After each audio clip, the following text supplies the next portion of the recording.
A few days after Greg and his wife came home from the hospital with their first child, they received an unusual gift in the mail, a shiny red fire extinguisher.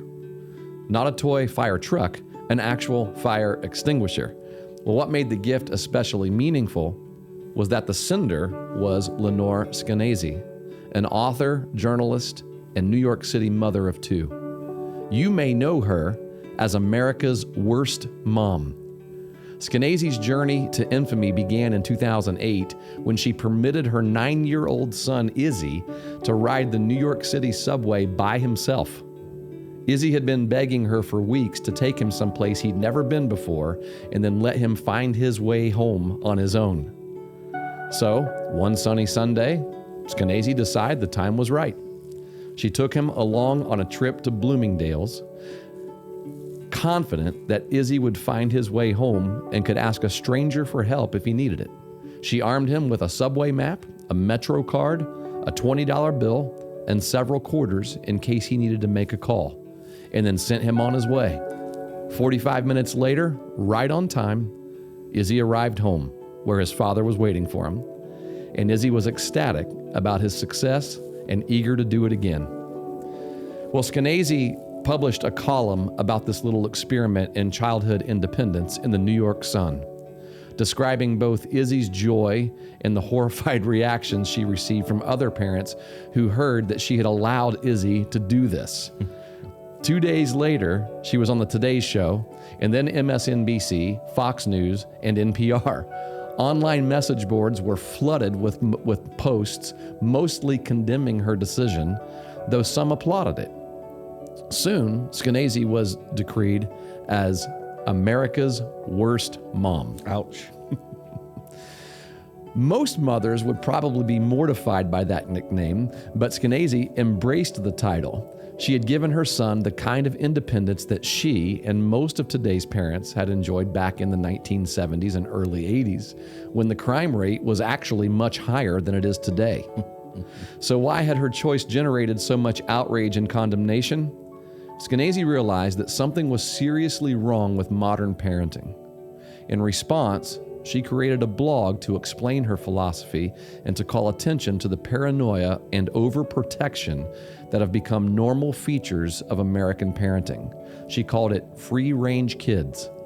Well, since then, Free Range Kids has grown into a full-fledged movement, including a book of the same name, a reality TV show called World's Worst Mom, and a nonprofit called Let Grow.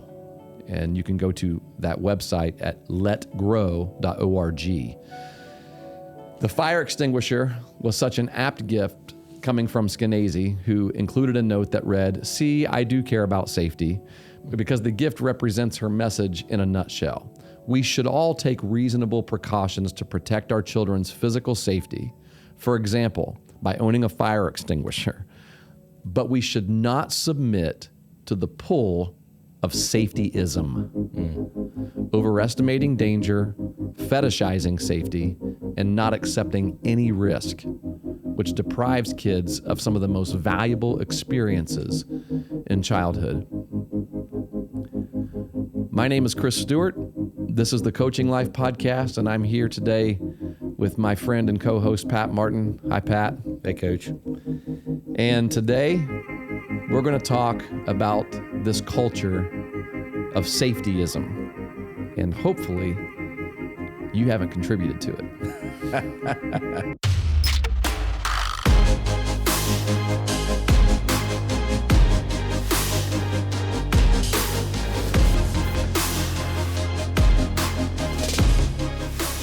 When you say you, are you talking to me or are we talking to our listeners? We're going to talk a little bit to everybody today, I think. And I think the first thing that comes to my mind there is, we've talked a lot about unstructured free play and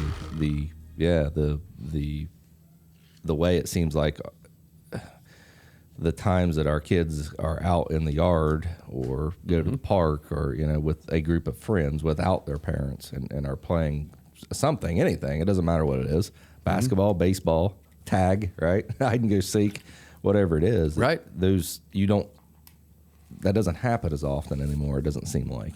Well, let me read you another little passage. Okay, you got something set up. That was a good segue. That was, yeah. You actually, folks, Pat had no idea where we were going to go today. I told him, I said, I've got an excerpt from a book that I'd like to read, and then we'll just react to it. And we should probably tell people what it is that we're reading. So this is what I just read to you. The story that I just read is from a book called The Coddling of the American Mind. And that book has two authors, and it's authored by Greg Lukianoff and Jonathan Haidt. You spell Jonathan Haidt's name Haidt. And I originally came across this book because I actually had read one of Jonathan Haidt's earlier books titled The Righteous Mind: Why Good People Are Divided by Politics and Religion. And that book came out around 2015 or 16, and I read it right then, and it was just fascinating. I mean, it's a lot of sociological experiments and sociological science, and just the way things change, mindsets change, behaviors change, and why those things have changed, and have they actually changed for the better or for the worse. And I think he is obviously someone who believes that much of our change in the past 40 years has been for the worse in terms of, now there have been things that have happened that have created, that we've done that have created less crime, for example, but we have more paranoia. What's the cost? We Right. have greater paranoia and greater anxiety, greater depression, greater suicide rate, and all that. And so he said, there's something's missing there, and so we got to talk about that. And so a couple of words to just define here. When we say coddling, he actually defines coddling actually means overprotecting. I mean, and as he's using it, he says we're talking about overprotecting. He said we didn't like the implication that children today are pampered. He said I didn't want people to think coddling as pampered, spoiled, lazy, because he says I don't believe that is accurate. He said young people today, at a minimum, those who are competing for places at selective colleges, are under enormous pressure to perform academically and to build up a long list of extracurricular accomplishments. And meanwhile, all teens today are facing new norms of harassment, insult, social competition from social media. Their economic prospects are uncertain in an economy that's being reshaped by globalization and automation and artificial intelligence, and characterized by wage stagnation for most workers. So most kids don't really have it easy or pampered childhoods. But he says adults are doing far more these days to protect children, and their overreach might be having some negative effects. And so he says, the dictionary defines, coddling with an emphasis of overprotection. He says, for example, to treat with extreme or excessive care or kindness. And he says that fault doesn't lie within the kids. That fault lies within the adults. Sure. Right? And our institutional practices. And I think we can even include today our governmental practices as well. So that's the term coddling, from the title, The Coddling of the American Mind. And one of the words that you heard me say in the passage that I read earlier, in the story that I read, was the word safetyism. Yep. And safetyism as it relates to parenting. Our podcast, we talk about coaching and parenting and playing the game, and so I guess today maybe we're going to be focusing some time on parenting, and I think this very much relates to how we raise our kids in youth sports as well. Absolutely. But safetyism is it's a paranoid type of parenting. Really, Yep. It is. And what habitual. Yeah, exactly. And paranoid parenting prepares today's children to embrace what he calls 3 great untruths. And he says, and what happens is when they embrace these 3 great untruths, that means they go to college psychologically primed to join a culture of safetyism. And so now they believe that everybody needs to protect me. And so the 3 great untruths are, number 1, what doesn't kill you makes you weaker. Wow. Interesting. Okay. Yeah. Yeah. He said that's an untruth. So, that's unwise. That's unwise thinking. So on the opposite of that, instead of that, wise thinking would be prepare the child for the road, not the road for the child. Yes. That's the idea there. So that's one great untruth. The second great untruth is trust your feelings. Right? Yeah. And the third great untruth is life is a battle between good people and evil people. And of course, I'm always on the good people side, right? And Right. you're always on the good people side. And those people over there across campus are always on the good people side. Well, wait a minute. Who's on the bad? Well, no, they think we're on the evil side, Yeah. and we think they're on the evil side. So it's always an us versus them type of thing. And we learn that, and we take, and a lot of kids take that to college. And then what happens? A lot of their experience becomes that.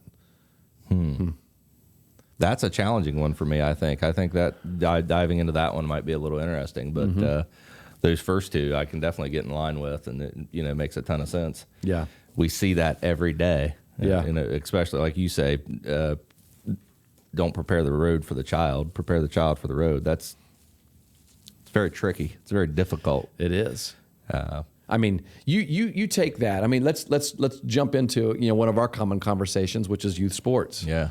And take that quote right there. Don't prepare the road for the child. Prepare the child for the road. I think a lot of our experiences in youth sports have shifted to preparing the road.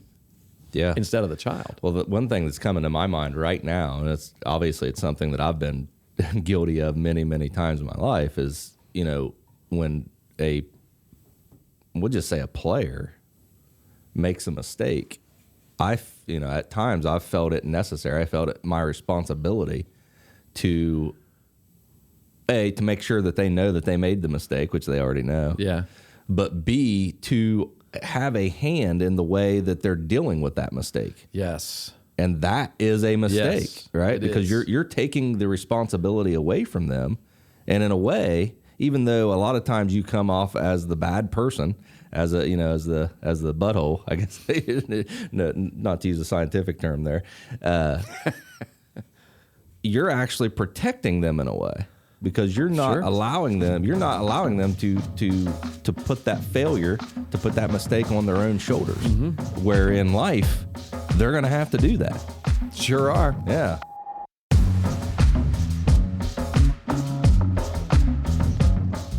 Haidt defines safetyism as this. He says it's a cult of safety. Safetyism is the cult of safety, which is an obsession with eliminating threats, both real and imagined, to the point at which people become unwilling to make reasonable trade-offs demanded by other practical and moral concerns.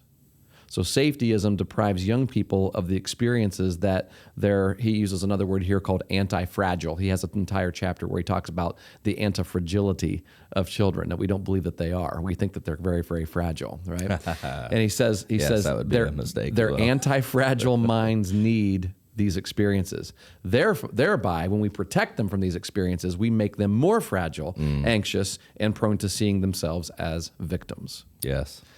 So, let's talk about what that lady did. I don't want to. In New York City. I don't want to. Well, let's bring it close to home. Do you care if we bring it close to home? You know where I'm going? I think so. That's the first thing I thought. About 3 or 4 weeks ago, it's been longer than that. It's been a few months ago. Yeah.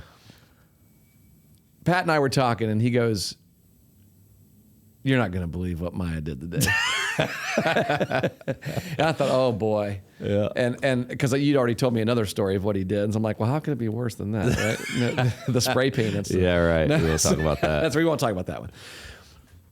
You want to tell the story? Well, I don't know. It's hard to put into perspective for the listeners. I mean, a lot of our listeners will know, in terms of geography and where, right. But if you just speak generally, maybe I think so. We could just say that my at the time 10-year-old son went to visit some friends on his own.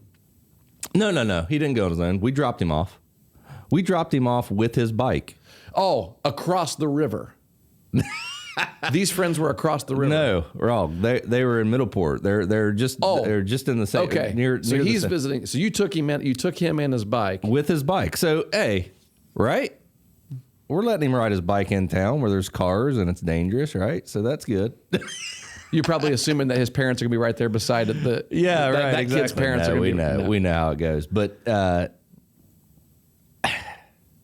So he's the expectation from us. Of course, there was never any boundary set. We didn't really give him any rules. But the expectation was that he would ride around close to the house. Yeah. You're talking about a neighborhood here. Yeah, a little. that It's a small town. You know, I mean, cars drive 35 miles per hour, down the road and things like that. You know that there's are you talking about Middleport? Yes, in the Middleport, village Ohio. of Middleport, I think village wide, it's 25 miles per hour speed limit inside the village of Middleport. Wow, did I just incriminate myself there? You're right. It is 25. Yeah, it's 25. Yeah, so I mean, you're talking small little rural town with no faster. Well, every than once in a while, people do drive faster than that. And actually, there was a big accident right in front of our friend's house. But that's a story for another day.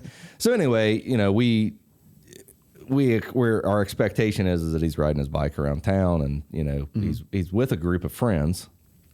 But I would say I don't know. Well, I don't know what the distance is, but there's this little town of Middleport, and then probably you can drive along the river, the Ohio River, the majestic Ohio River, and drive into Pomeroy. Yeah, from small town to small town along the river. These little river towns, right? Yeah. And there's a stretch there where it's just kind of a single, a 2-lane road where you're just that's all there is. And that speed limit does increase there. It does. It does increase. And what happens after you drive a while is you have an opportunity to go across the river into another state, West Virginia. The mighty Ohio River. Across the mighty Ohio, yeah. Really nice expansion bridge they built there, Yeah. But across that bridge is a place that's pretty well known by the kids of the area. It's called Snowbiz. Ooh, yeah. Yeah, so a hot summer day. Everyone knows where Snowbiz is located, and I wasn't there, obviously, so I don't have first-person perspective of the story. However, I learned that my 10-year-old and his friends decided on their own that it would be a nice idea to ride their bikes, out of town, across the bridge, out of state. I don't know how long it is. It's probably a 3-mile, 4-mile trip. Oh, every bit of it. Yeah. Yeah. I used to run that when I was running. I used to run, from town from my house up to Pomeroy and back, and it was I think 7 miles to get from my house to like the middle of Pomeroy and back. So probably 3.5 miles. Okay. Just to the bridge. About that. Okay, good. So it's about that distance. But yeah, so immediately when you, as a parent, as at least this is how I felt, there was that horror of what did he just do?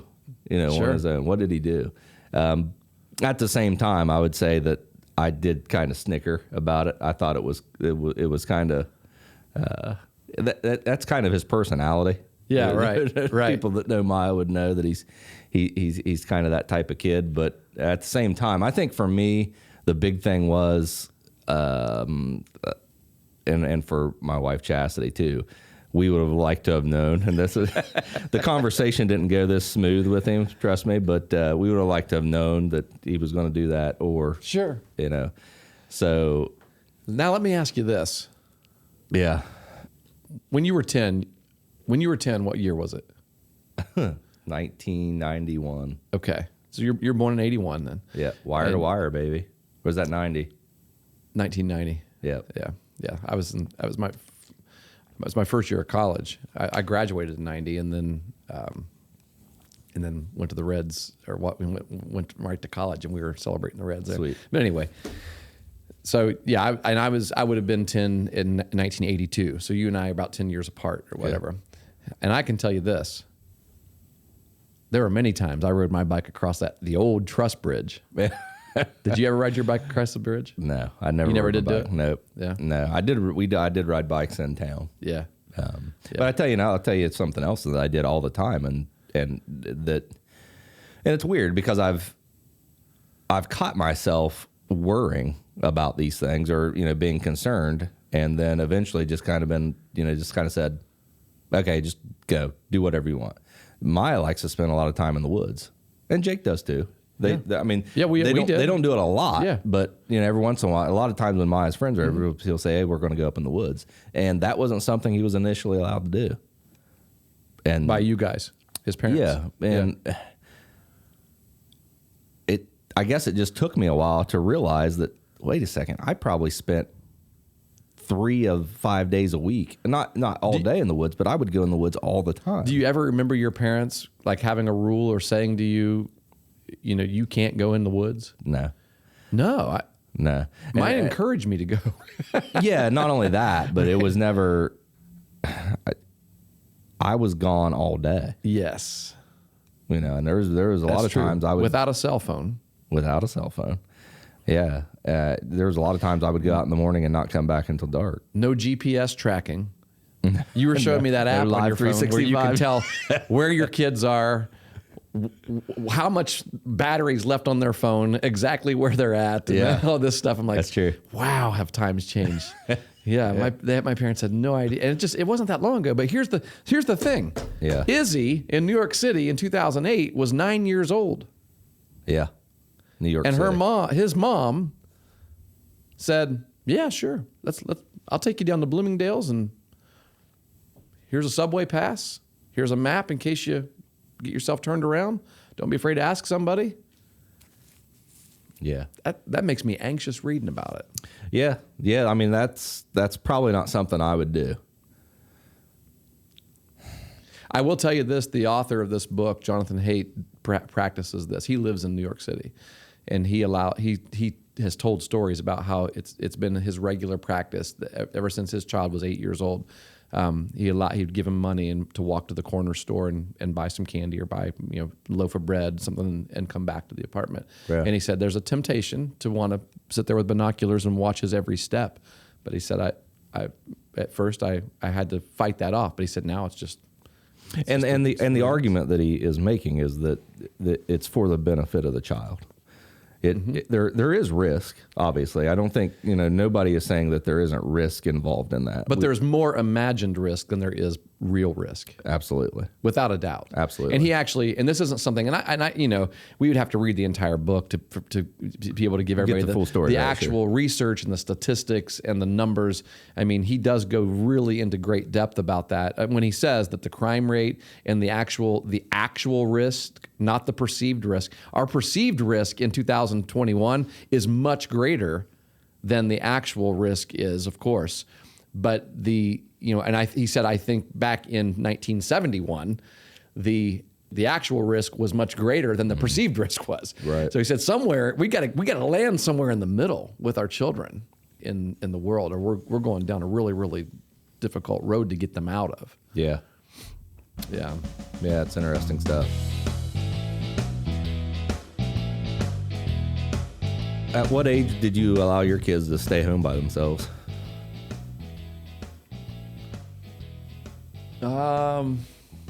Boy, that's a good question. By themselves for a period of time, like if we were out a couple hours. Yeah. Brock was probably 13. Yeah. So we kind of started around 10, 11 for both of our kids. And I tell you, there was actually a person that was influential in that decision for me anyway. I don't, me and Chastity talked about it obviously and decided together. But for me, my boss, I won't say his name because I don't know if he would want me to, Sure. but he, I kind of been, he's been my supervisor for a large majority of his kids' lives at this point, which seems odd.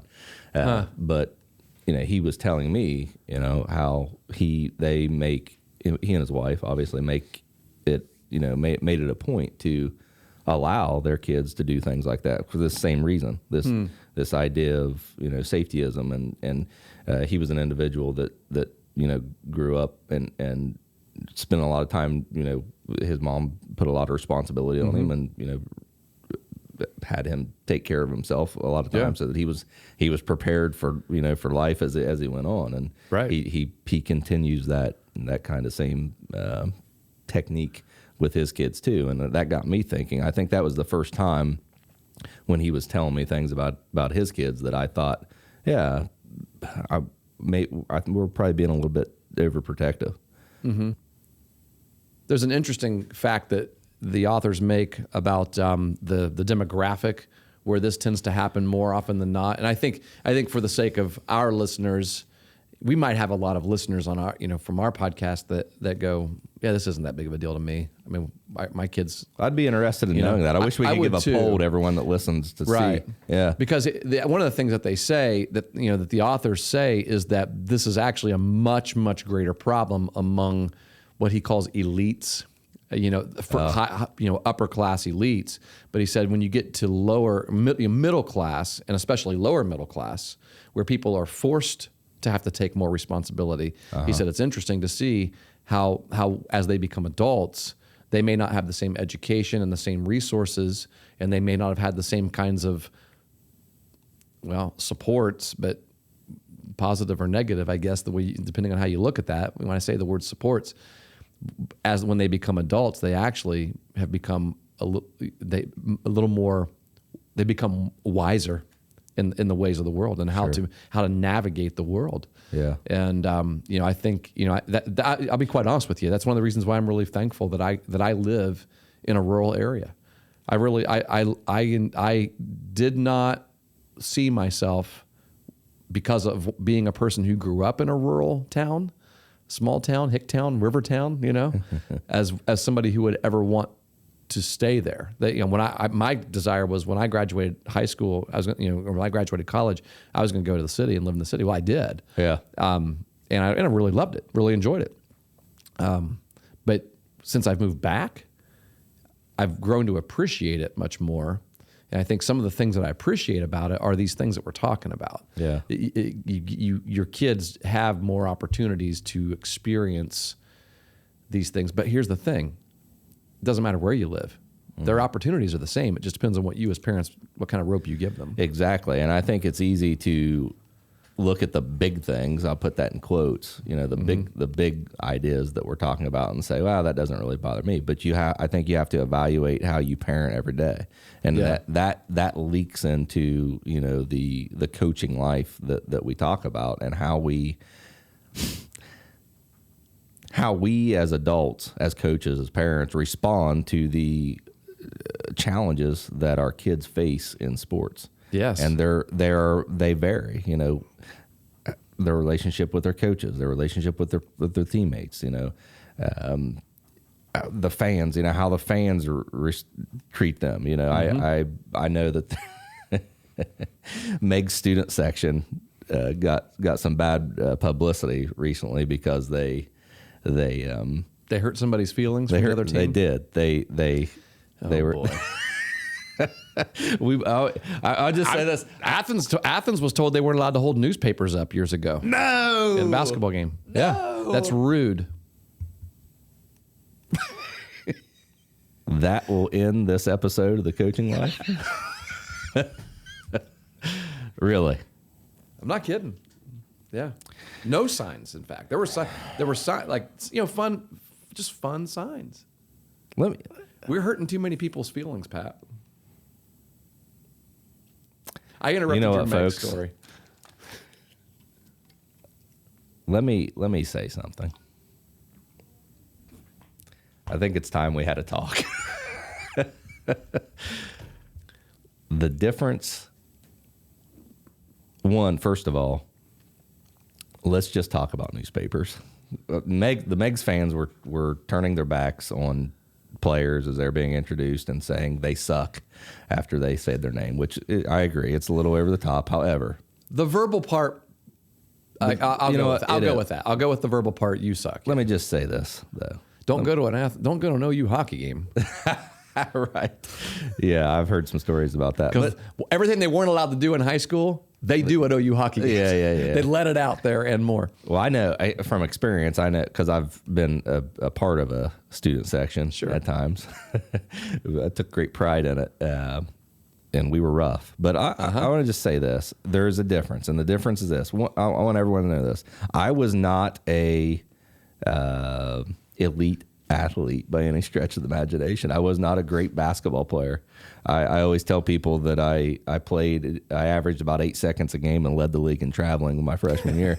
So I wasn't good. And my teammates could give you some funny stories about my contributions to the team. Maybe we'll bring those up someday. Some of them are a little bit TMI, but I can tell you this because I was in tune with my friends and my teammates.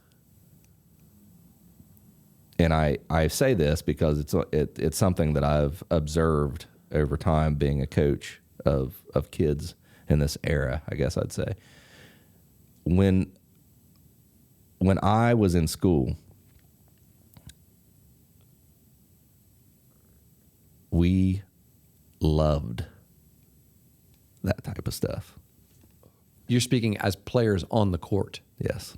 We wanted people to do that to us, right? We fed off of it. It did not impact us. It did not hurt us. We liked it. We liked the environment. And it's odd because here's the thing.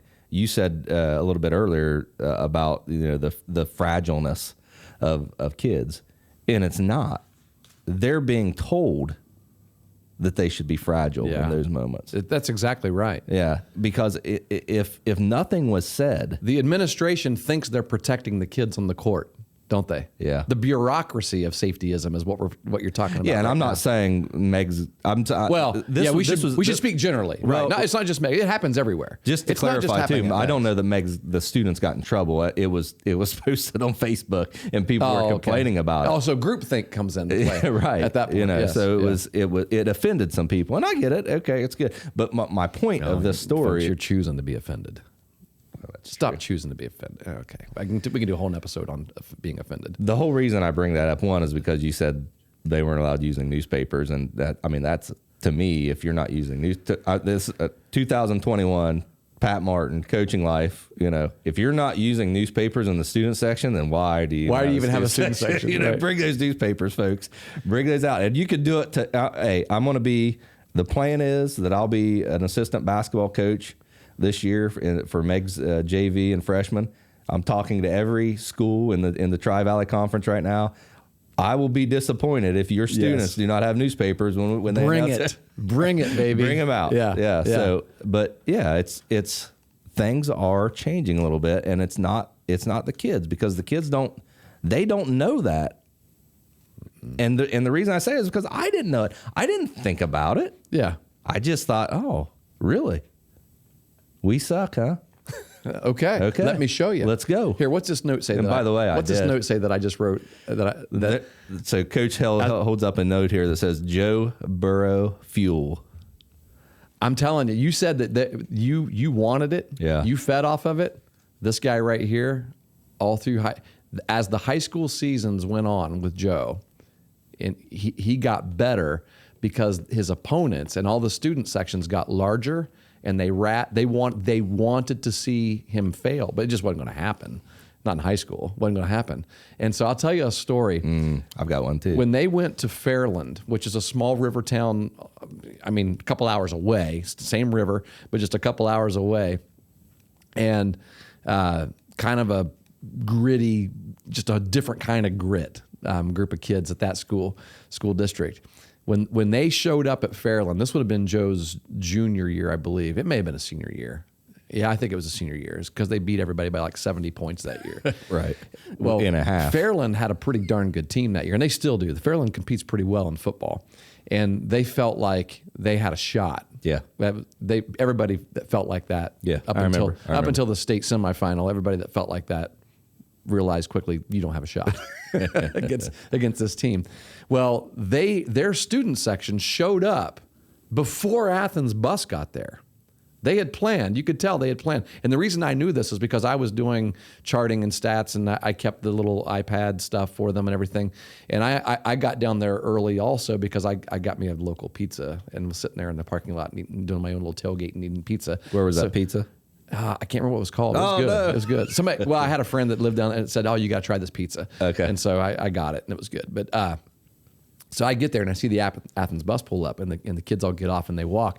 From the moment Joe stepped off that bus, they're just razzing him. I mean, they were allowed to say "you suck" and all this stuff. They had planned cheers ready, so they were up in the stands when the players come out, and when they first come out through their warm up stuff, they just got shorts on and stuff, But it didn't matter what every throw he made, every step he made.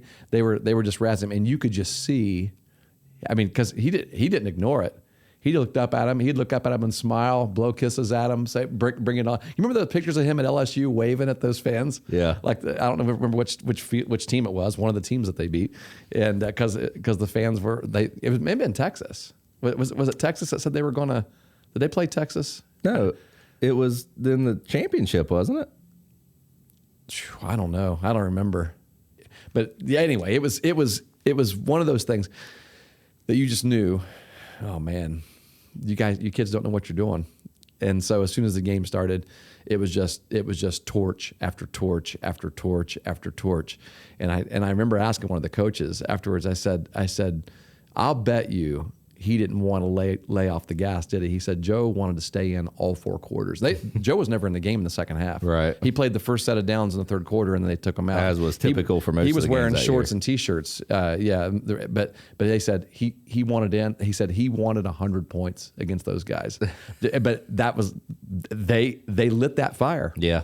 You know, and I don't know. I mean, I'm thankful that Fairland's administration that day in that game Let them do it. didn't protect those kids on the field Yeah. from that bullying. Oh, yeah. Right. I mean, that's Yeah, I mean, and I should say this disclaimer: bullying is real. Absolutely. There is a real bullying, Sure. but there's also a perceived bullying that is not real. There's overprotection. There is overprotection. Safetyism. Yeah.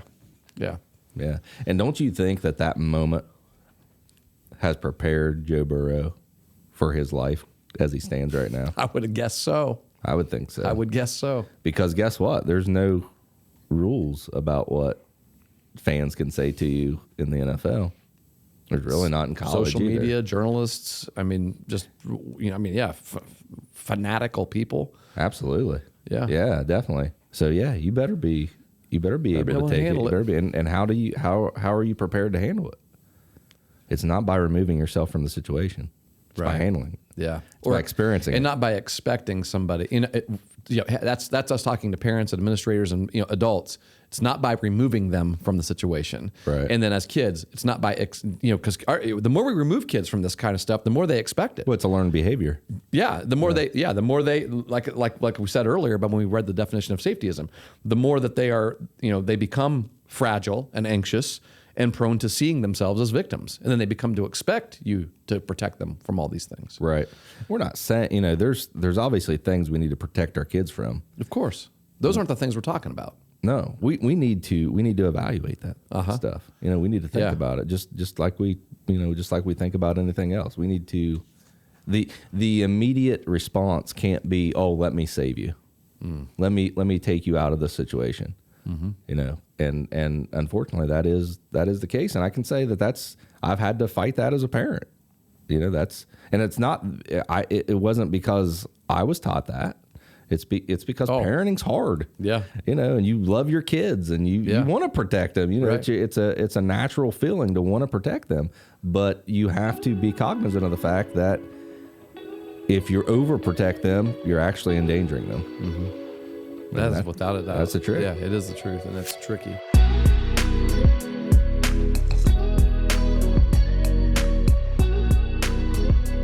It's not the second chapter, but the next chapter from the one that I picked the story from earlier is chapter 9. So chapter 8 was where the story was that I read. In chapter 9, the title of that chapter is The Decline of Play.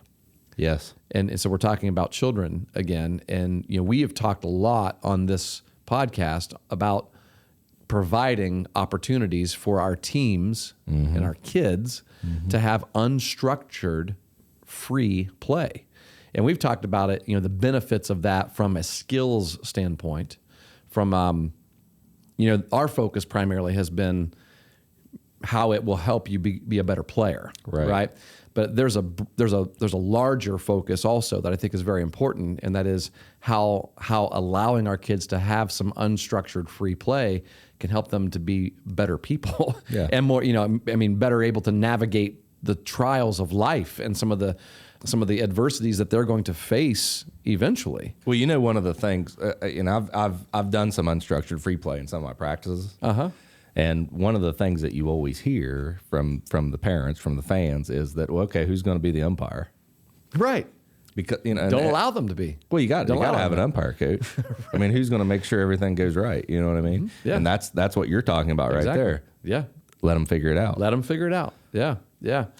What if they get in a fight? Let them figure it out. Let them figure it out, And it seems odd, I'm sure there's people out there that think, well, that's ridiculous. You're promoting kids, fighting it out for a baseball game, but that's not what we're doing. Mm-hmm. What we're promoting is allowing these kids to experience problem solving. Yeah.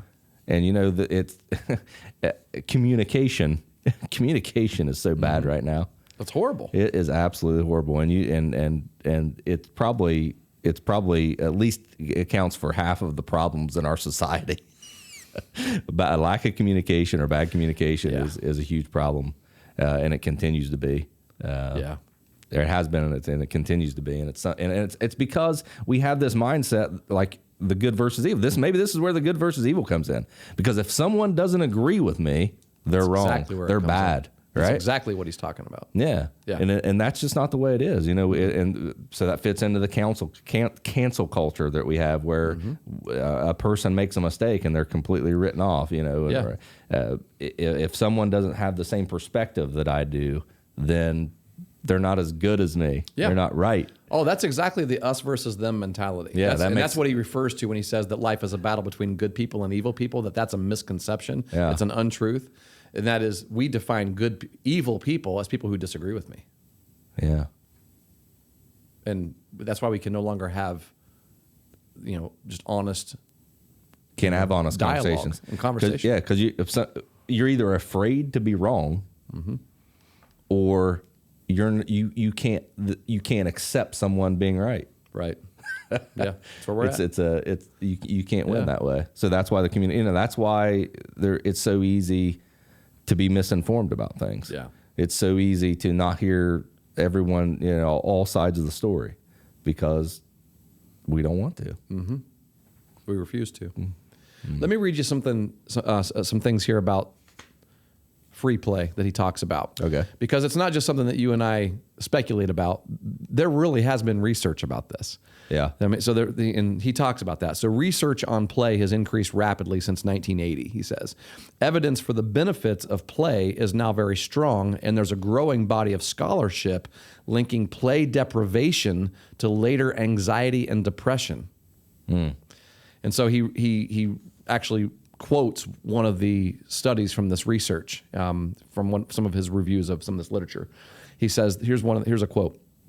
Research has shown that anxious children may elicit overprotective behavior from others, such as parents and caretakers, and that this reinforces the child's perception of threat and decreases their perception of controlling the danger. Overprotection might thus result in exaggerated levels of anxiety. Overprotection through governmental control of playgrounds and exaggerated fear of playground accidents might thus result in an increase of anxiety in society.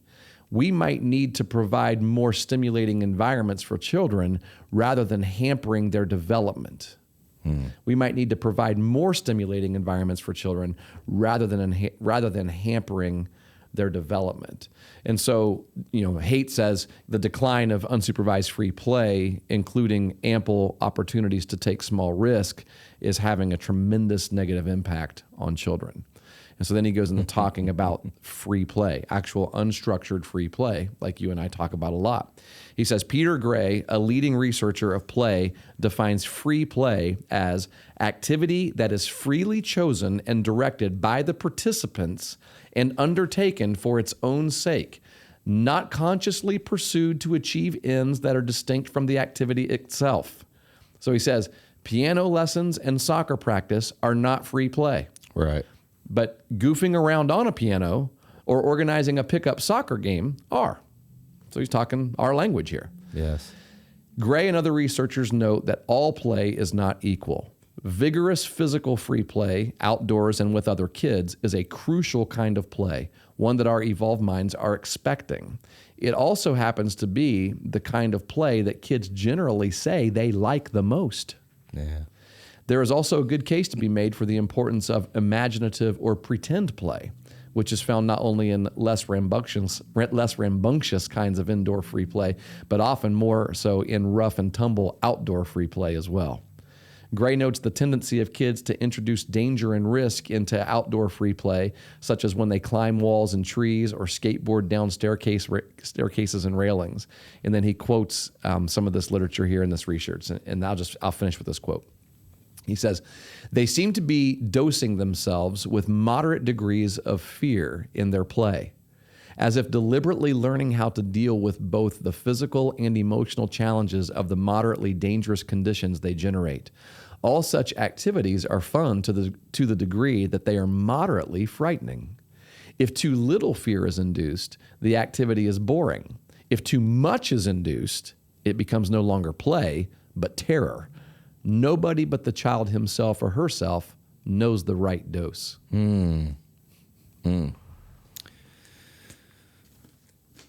I think what you're saying is that Chastity and I are parents of the year for allowing Jake or Jeremiah to ride across the river. If you had only known he did it. Right. Which we wouldn't have allowed him to do it if we knew, right? There's a couple you mentioned climbing trees there. Both of my kids, and Jake does it less now because he's old and too cool to do it. That's right. But Maya and his friends love to climb these pine trees or spruce. I don't know what they are. They're mutt trees in our front yard, and it scares me to death. I don't like heights at all, so I project that on them. But I've allowed them to climb up in there and go down and talk to them and things like that. But there's something else that really bothers me. I've got Maya had a little 4-wheeler.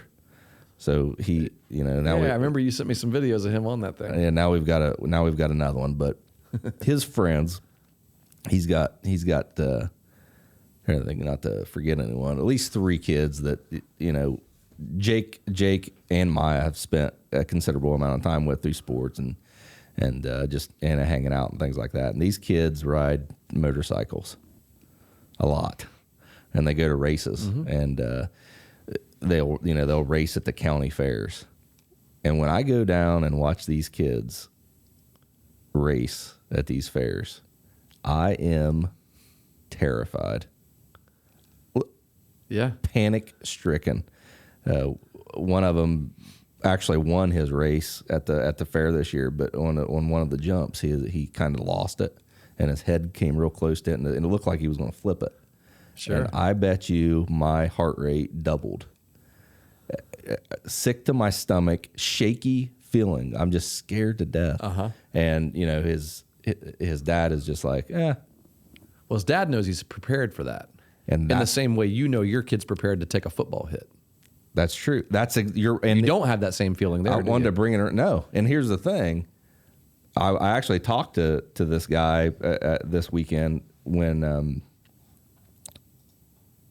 we were at a baseball game, and he was telling me that he put some. I can't remember the story because I blanked out when I heard. But basically, they put. I think he said they put some. I don't know what they did. Put some big tires on some kind of maybe a golf cart or something. I don't know what it was, but the boy was down in the creek. In the creek bed, riding. You just showed where we're from there. Yeah, right. Riding this thing around, and he was telling the story, and he said he flipped it over on top of it, and I looked back and I said, "What? He was what?" Just casually saying, "Oh, he flipped it." Yeah, and everyone kind of laughed at me, and I said, "He was doing what? Why are you letting him ride that thing?" And his what he said was he's got to learn. Folks, this is why rural kids are tougher than your kids. Well, I tell you what, these kids are tough. I'll tell you that. But that he was right. That is true. They have to learn, and they're life is difficult, and the bottom line is this: there is an acceptable amount of risk to education. There's an acceptable amount of pain to education. We have to embrace that. Yeah, we have to embrace that. I'm glad you said the word education. Yeah. I'm making my wife really nervous now when I say this. No, it's not. I'm not gonna get into local education. But there's an interesting comparison that I'll just that you reminded me of here in this book, and I just flipped to it, and it's he took a kindergarten preparation checklist from 1979 and compared it to one from modern day, which this book was written in 2018, so it's not that long ago. Yeah. And it was really fascinating to see the differences in those checklists. Are the lists there? Let me read it. Yeah, definitely. I think people would enjoy this. So he says when parents of millennials and iGen, so he calls iGen the generation that's children now, youth now, growing up now, were children, early education was very different than it is today. Take a look at a checklist from 1979 that helped parents to decide whether or not their 6-year-old was ready to start first grade. So this is a checklist from kindergartners, kindergarten teachers going to first grade. Okay. And so it has just 12 items, and he says most of them are about physical and emotional maturation and independence, including one item that could get parents arrested today. Interesting. See which one. See if you can tell which one that is. All right. All right. Maybe actually two. Oh, all right. So, number one, is your child ready for the first grade? 1979 edition. Number one, will your child be 6 years, 6 months, or older when he begins first grade and starts receiving reading instruction? Okay, not too bad. Number two, does your child have 2 to 5 permanent or second teeth? Number three, can your child tell in such a way that his speech is understood by a school crossing guard or policeman where he lives? Number four, anything yet about math? Nothing about math. Yeah, okay, yeah. Nothing about being able to take a test? All right. Number four, can he draw and color and stay within the lines of the design being colored? Number five, can he stand on one foot with eyes closed for 5 to 10 seconds? Number six, can he ride a small two-wheeled bicycle without helper wheels, or we call those training wheels? Yeah. Number seven, can he tell left hand from right? Oh. Still no math. No. Number eight, can he travel alone in the neighborhood 4 to 8 blocks to store, school, playground, or to a friend's home? Wow, there you go. That's it right there, isn't it? And these are how old are these kids? These are 6 years old. You would be 7 years old. arrested for neglect if you allowed a 6-year-old child to do that. You could be. There have been stories. You can look them up. There have been stories where it's happened. All depends on who sees it and what their perception is and how the story goes. Yeah. Number 9, can he be away from you all day without being upset? Number 10, can he repeat an 8 to 10 word sentence if you say it once as, the boy ran all the way home from the store? Like, can he repeat that? And then number 11, can he count 8 to 10 pennies correctly? We finally got some math. 8 to 10. Yeah. And number 12, does your child try to write or copy letters or numbers? So, wow. So that's okay. As long as if you can check all those off, then your kid's ready for first grade in 1979. Yeah. So what was the other one you thought about the crossing guard knowing where they live? No. I was thinking when I first read "Can he be away from you all day without being upset?" my mind went to "Can he be alone?" Yeah, just away from you. Yeah. So you compare that one from 1979 to one from today, and here's a sample checklist from a school. Actually, this is an actual school in Austin, Texas, and it actually has 30 items on it. I'm not going to read all 30 of them. Right. So he says all of these items are. He says all 30 items are academic in nature. Yeah. And so here's just a sample of them. We'll give you about 6 of them. Identify and write numbers to 100. Count by 10s to 100, by 2s to 20, and by 5s to 100. Interpret and fill in data on a graph. Wow. Read all kindergarten level sight words. Be able to read books with 5 to 10 words per page. Form complete sentences on paper using phonetic spelling, for example, journal and story writing, or as in journaling and story writing. And so And he just goes on to say that basically that's the way this whole list is. All 30 questions, not a single thing about can he stand on one foot.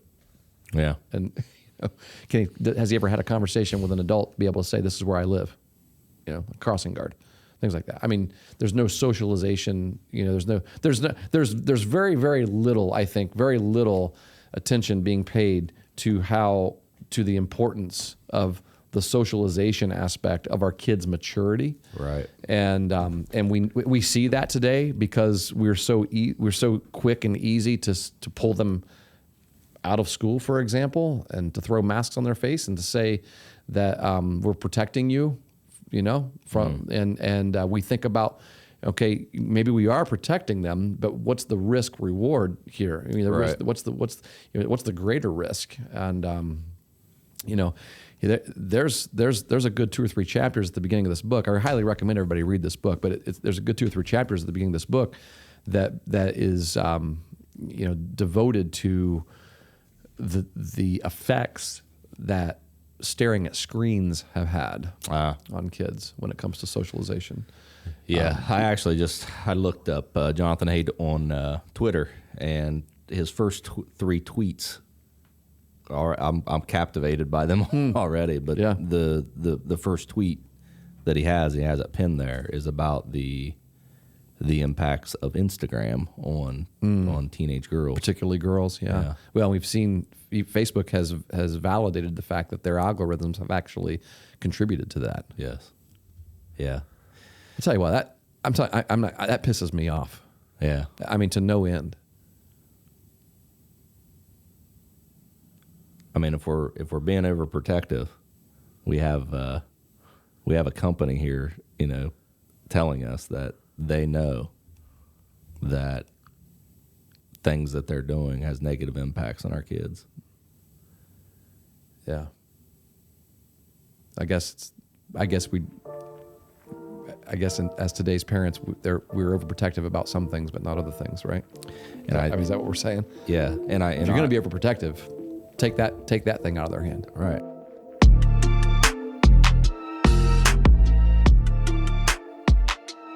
I gave a theory a long time ago when we first started this podcast about how, as coaches growing up in the game, we kind of take for granted how we learn certain things.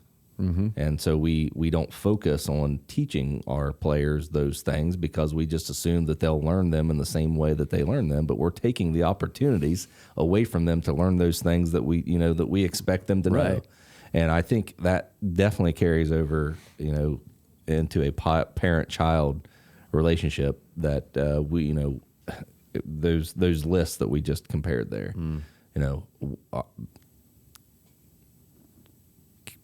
What can a kid do outside of these academic milestones that we're expecting them to check off? And are we, I think in the sports world, one negative analogy is that we're creating robots. Right. You don't want an athlete to be a robot. You don't want them to be focused so much on their mechanics and their decision making and things like that. You want some instinctive behavior in there. You want them to flow with the game and be and have an awareness with the game and things like that. And you want that same thing in life too. You want that same thing out of our people. We can't create robots. It's not going to work. Yeah. And we might be headed down that road. It's definitely something that we need to concentrate and focus on more. This is good stuff.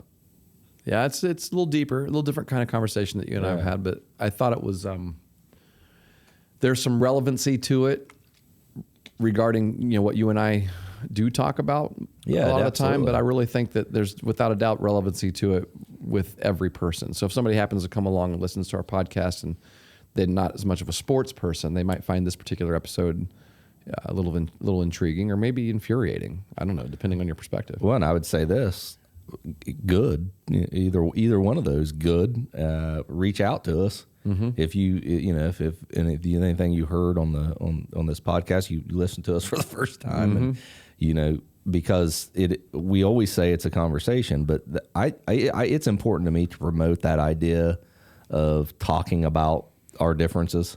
Yeah. It's one thing. That's one thing that bothers me, and I don't think we do it well enough. I get frustrated a lot because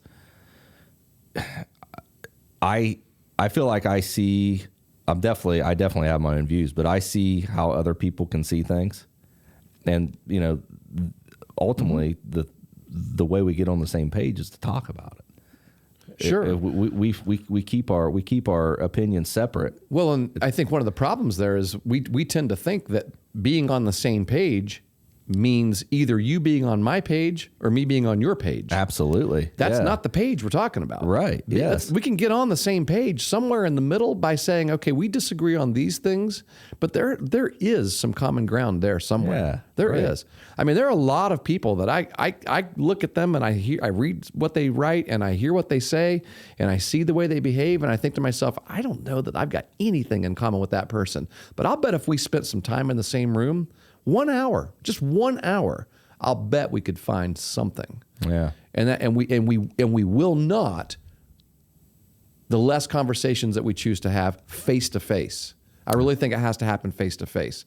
I saw a really cool tweet by somebody. I was one of the coaches I follow the other day. I don't know if it was Kyle Wagner or it wasn't him. I can't remember who it was, but they said, guarantee you 95%, maybe even more of the things that people say to one another on Twitter, they'd never say it to you to your face. You stand face to face. It's just different. It is.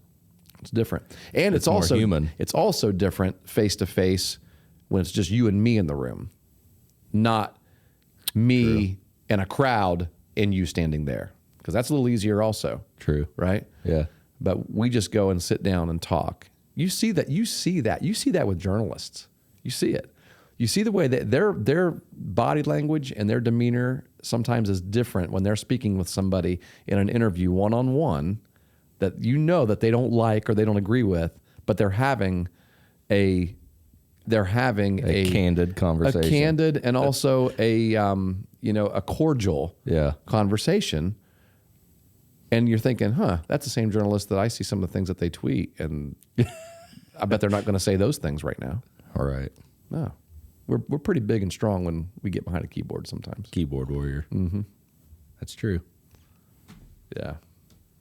Talk to more people. Sit down with them face to face. If you live in a city, move out to the country. That's today's lessons. That's the country fixes everything. I was a suburban guy. I always wanted to go live in. April and I, that's where we live, in the suburbs. Like I liked, a big row of houses that all looked very similar. Yeah, there's give and take to that. I mean, you're also if you're living in that neighborhood, you've got rules, neighborhood associations, things like that. I've kind of spun off of that in recent years just because of that. Like I wouldn't want to be on schedule to mow my grass and things like that. But I was a bbig The Wonder Years fan growing up. Yeah, so that was kind of my. I mean, there are benefits. There are a lot of resources close by. You know, I mean, if you want to go get some wings or whatever you want to eat, you've got it within a couple miles, right? So there are benefits, and you've got the city nearby as well. Sure. A 30-minute drive, you're in the city now. But that's not my desire right now. Well, and that's, I think, there's advantages and disadvantages. There's costs and rewards to everything, risks and rewards to everything, and it's really about how we approach it. Mm-hmm. And when it comes to safetyism, I think that's true too. Yeah. There's danger out there for sure. Sure. But make it a priority to evaluate that and to weigh, what you're giving up to protect. Yeah, for sure. Because I think I can rather confidently say there's not as much as we think there is. Definitely not. Not as much danger as we think there is. Definitely not. I remember letting our kids run around the fair by themselves, and people kind of questioning me for that. Talk about getting in fights. There's where you get in a fight. That's true. The old county fairs. But my argument was always, when's the last time someone was kidnapped from the Meigs County Fair? I'm not for sure it's ever happened. Could it? Yeah, sure. Mm-hmm. But it's never happened that I know of. Yeah, people think that kind of stuff happens a lot more than it really does. And well, with the rise of true crime podcasts and things like that. Absolutely, right. But it still is very, very rare. I mean, like the chances of if you sending your child from home to the grocery store, walking by himself, the chances, I mean, like, and I'm talking every day for a year, right? The chances of that child being abducted by some serial killer or weirdo it's like in the 98th percentile of not going to happen. Yeah. You know. Well, that's what these experiments that we're talking about with the author here is that's kind of what they're they're not experimenting this on a whim. They're following data and and trusting that data a little bit. And saying we're going to risk that small chance for the benefit of the experience for our kids. So. Boy, it'd be great to live that way, wouldn't it? I don't know. I'm sweating right now talking about. Hell no. It'd be great to live according to the actual data, not the perceived data. Right? Folks, it was good talking to you.